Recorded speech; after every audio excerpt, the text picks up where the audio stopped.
of Atlantis who made Homo Atlantis were perplexed by this other capacity. They didn't even understand it. We would call it goodness, or we would call it connection to, nature. The aliens, well, first of all, they weren't even from here, so of course they wouldn't feel it. So they didn't quite understand that. But if you don't understand something, you don't bother with it, you don't see it, because it's not in your nature. You just rack it up to being, what, a foible, an unnecessary emotional glitch. Right. You could say that it was love, yeah. A very specific kind of love, right? Then you're not going to believe what happened next. And I'm cutting a long story short because we're not sure of all of these dates. But after they had created this race of Homo Atlantis, and I think these were androgynous beings as well. I think that there may have been male and female versions, but I'm more inclined to think that Homo Atlantis was a totally androgynous entity. Well, Homo Atlantis, because these sons of the serpent had this spiritual capacity, had this other kind of... Wow. Michael Zarian. Amazing guy I'm researching now. This video is called Why Do They Lie to Us? Why do they lie to us, guys? Why is everything they've told us a lie? What are they trying to hide? What could it be? What do you think? What could it be that they're trying to keep from us? Yeah, it's interesting. It's like they almost don't want us to know who we really are. I think that's one of the main reasons. And they also lie to us so they can control us, right? Make us subservient. Make us believe that we need to be governed and that we need authority and, laws and licensure and control, and it's just disgusting. Like this, the Bible was actually a piece of art. It's a work of art, and there's so much in the Bible that's not really realised by so-called true Christians, because they can't really read the Bible properly. The Bible's full of metaphors, allegories, and hidden secret codes about our past and the future. For that part of the Bible, it is an amazing work of art. It's been added to and condensed and manipulated and all sorts of things. But there are some great passages in the Bible, I have to admit that. As for the, heaven and hell stuff, and we go to heaven and we go to hell and all that sort of stuff, that's just nonsense. I was doing some research last night about the history of the word hell, about where hell is, and it was basically a comet, result of a comet attack. The Red Sea parting was from a comet. It goes back to Finnish mythology and Irish mythology as well. It's amazing. Comets usually means alien wars of the gods. And there was a terrestrial cataclysm event that caused trauma. And, the Norse goddess was originally, she was called Hel, H-E-L. And actually, hell was actually a place of rest, And the comets left the earth a bottomless pit. So the origins of hell go back to Irish mythology, Norse goddesses, and that was a place of rest. And the comets' attacks left the earth a bottomless pit. So you can see why the deceitful Catholic Church and the people that formed the Bible manipulated it to be what it is today. It's basically a scare tactic. It wasn't that at all. When you really start going down the rabbit hole like I am, guys, you'll realise that nothing is as it seems. Okay, nothing at all. Like in the Bible, there's stuff about the Nephilim and the Enochs and the Anunnaki, and that's all real, guys. We were genetically modified. We once had an amazing race on this planet. Then we were attacked, I think, and then we were genetically modified. Then it happened again, and then we became slaves, and we mined gold for our masters. That's how the priest class and the religious and the political government class come from these hybrids that we became after being genetically modified. And lots of Christians and people around the world just don't believe this, but it's the evidence is there, and you've got to have an open mind to soak all this evidence in. Why just be skeptical and just discount it straight away and say it's nonsense? It's too easy to do that. You've got to do the research, and I've got lots and lots and millions of hours of research ahead of me. You know what I mean? I'm no expert, guys, trust me, but I'm trying to learn, and I always keep an open mind. When this stuff I found out about hell last night was amazing. They're finding Egyptian artifacts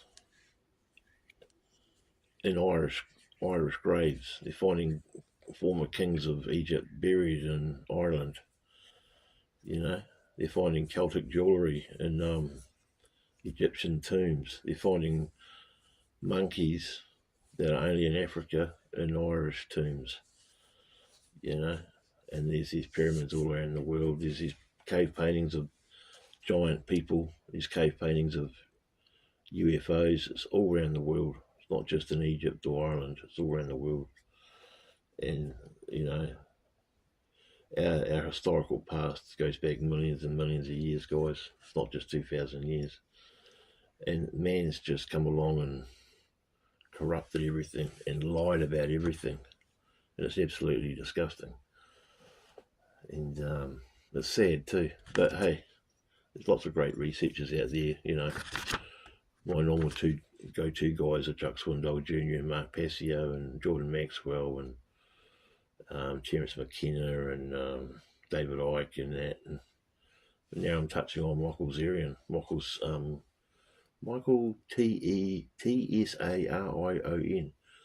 I don't know how you pronounce that. Michael Tsarion.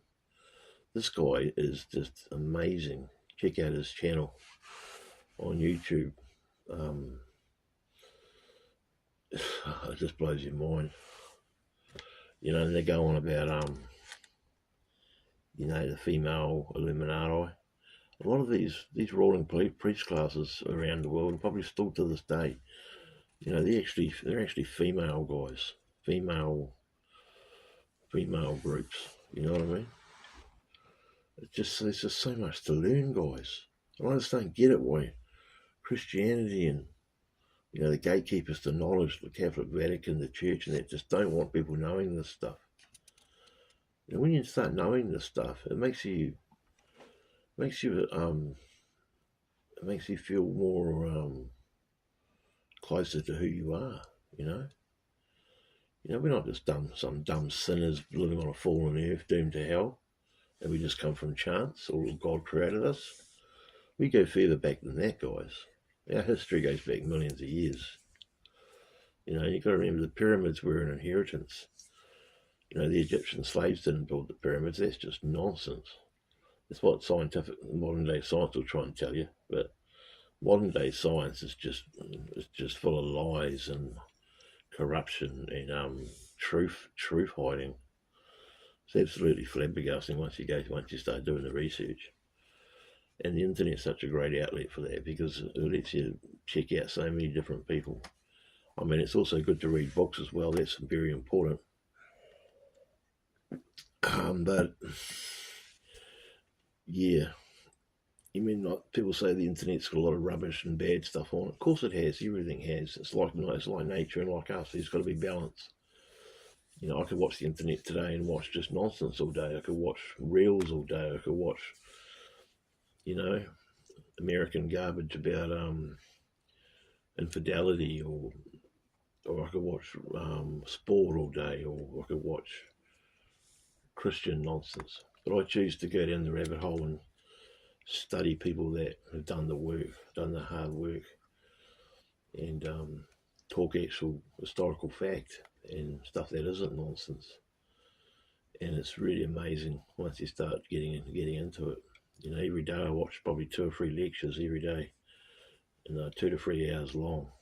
I'm probably guilty of watching too much, but I take extensive notes as I'm listening and watching. I take notes, I take mental notes, and I actually literally write it down on paper. And I don't always remember everything, but there's usually a couple of things out of every lecture that I'll remember. and that's good. So, you know, that's why I also rewatch them as well, because some of them are that fascinating. You got to rewatch them at least 2 or 3 times. So the message in this video, guys, is why do they really lie to us? I think it's pretty obvious why they lie to us, eh? I mean, you might have your opinion, but I think I know why they lie to us, guys. And I think I said it in the beginning of the video. It's to control us. It's to keep us dumbed down. It's to make us think we're something that we're not. It's to hide the truth from us about how amazing our history is and how special we are and how powerful we can be. You know, and religion's just one of the most poisonous, toxic cults, mind virus cults on planet Earth.